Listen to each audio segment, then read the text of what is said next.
Hello and welcome. My name is Cole, and in today's video we are going to be building the Lancia Delta Integrale in LEGO. Well, as you can see, I've already built it, but we're going to talk about how I built it in today's video.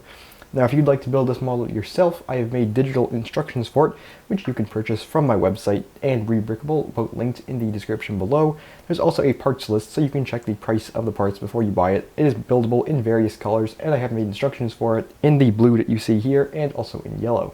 Now, before we go into the actual design, I filmed the build process of this, and I figure it makes the videos a bit more interesting than just sitting here and talking the entire time, so let's cut to that. Alright, so in today's video, I have in and out. Well, actually, in today's video, we're going to build the Lancia. Also, yeah, I'm using the new camera, and it's got, well, manual zoom, I guess you would call it, and so I'm going to try not to make everyone too dizzy. But yes, today, we are building the Lancia Delta Integrale in blue, and thus we have parts to build the Lancia Delta Integrale in blue. And so I will proceed to open these parts so we can build the Lancia Delta Integrale in blue.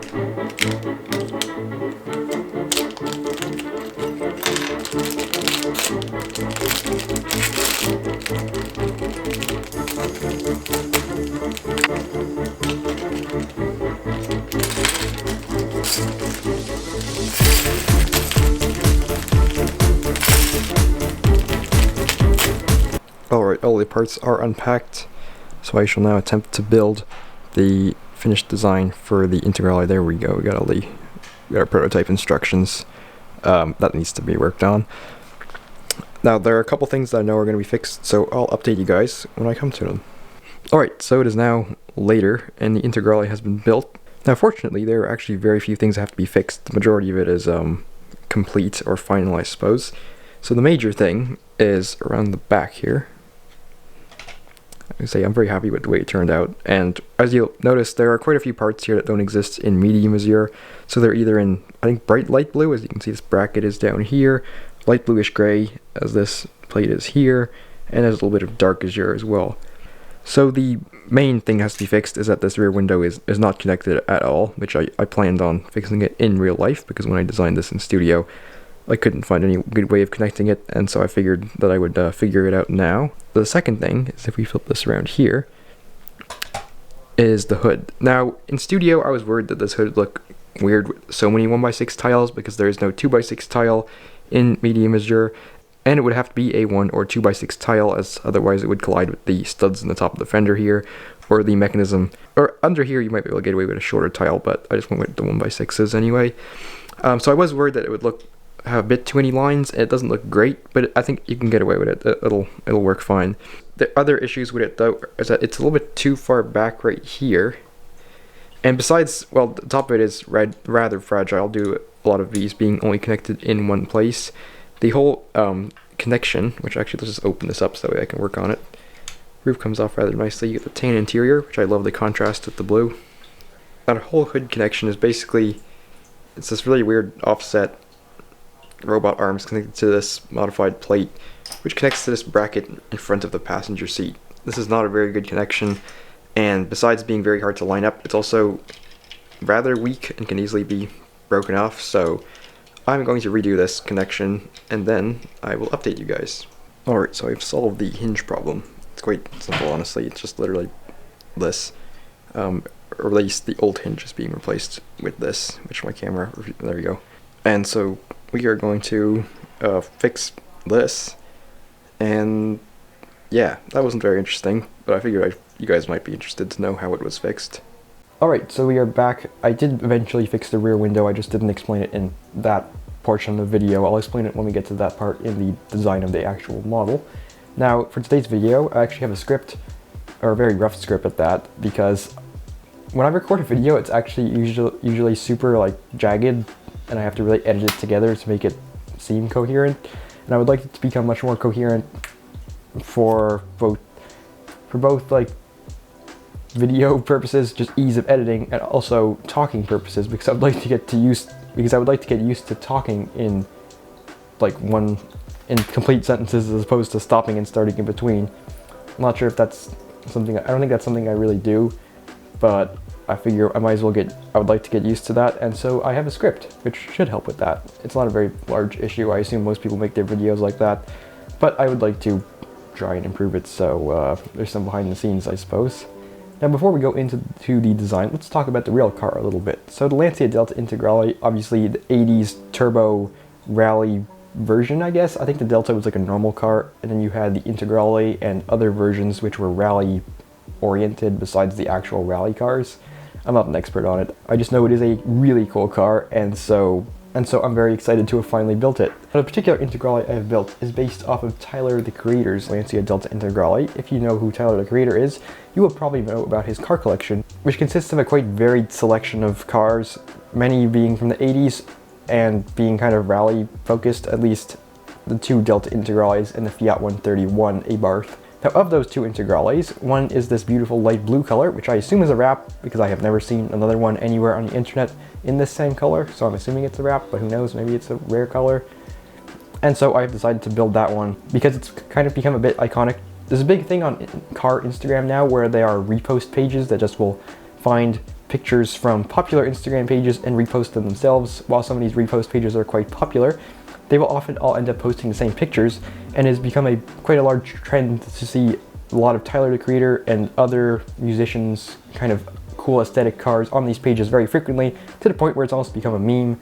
But honestly, I just find this car and this color on this car really cool, and I am a Tyler the Creator fan to an extent, and so I thought it would be very cool to build it. Now, let's attempt to flex by mentioning that I have seen his McLaren in real life before. I have not seen this car. So let's go through some of the techniques that the model uses, starting with the front bumper, which uses brackets and headlight bricks, or actually not headlight bricks, Technic bricks, to create this offset that it sits at. Above that, we have this part which is actually loose. It's held in place by everything around it, although thinking about it, I probably should have secured it, but it works fine. Above that, we have some very interesting and strange connections for the headlights and grille. They use a lot of these new 1x1 D-snot pieces and also brackets, and they all took quite a bit of messing with stuff just to get them in the right positions, but it's quite satisfying having that all worked out, and it looks pretty cool at the same time. Then we have the hood itself, which, as you saw in the build development process, I modified the hood from I modified the hinge that it used from this unstable, asymmetrical, just kind of weird assembly. This is much stronger and simpler assembly.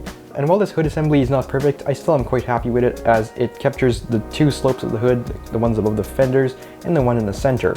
Now, I would have liked to put some stuff around the fender here, but there's just no space to fit anything that will look right.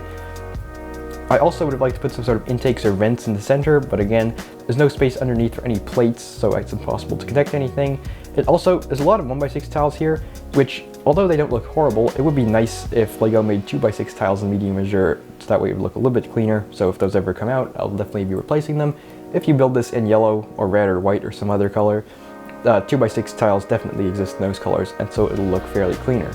Moving back to the sides, these are quite simple. It's just using some of these modified tiles to hold on the side skirts.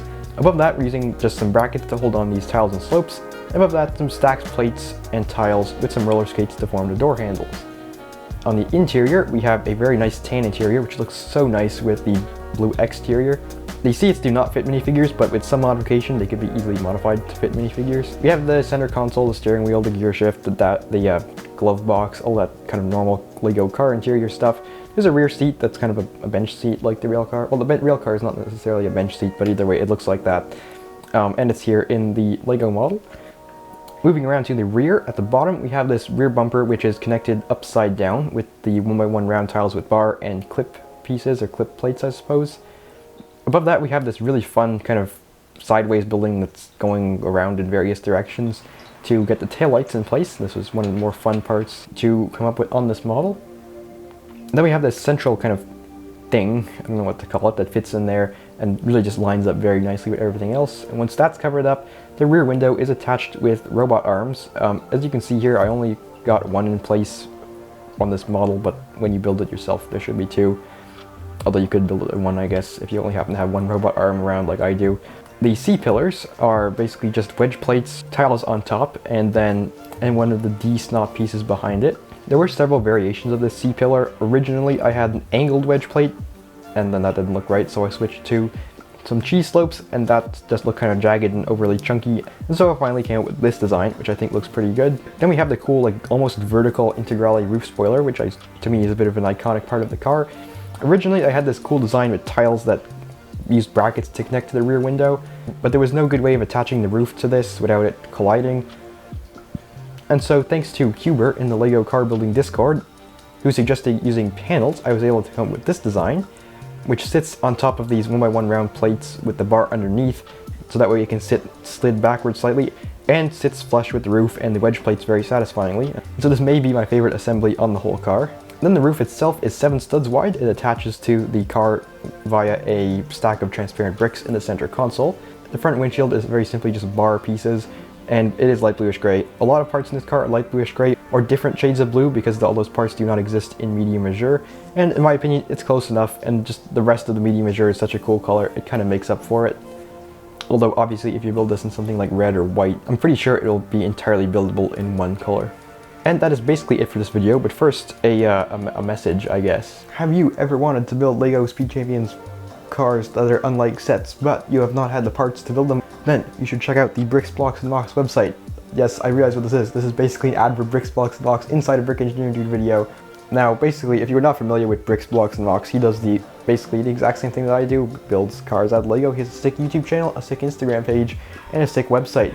He sells kits of his models that contain all the parts, as well as digital instructions to go along with them. So basically, a little while back, he sent me this very nice kit of his Mazda Miata model to review, basically. So let's just include the review at the end of this video.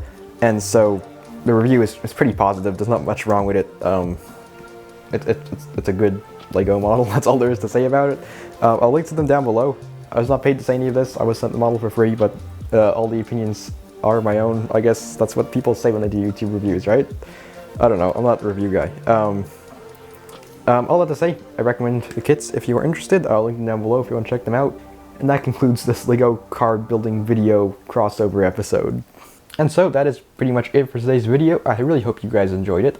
I am personally very happy to have another one of my favorite cars built. And like I said, you can build your own one with the instructions I've linked down below.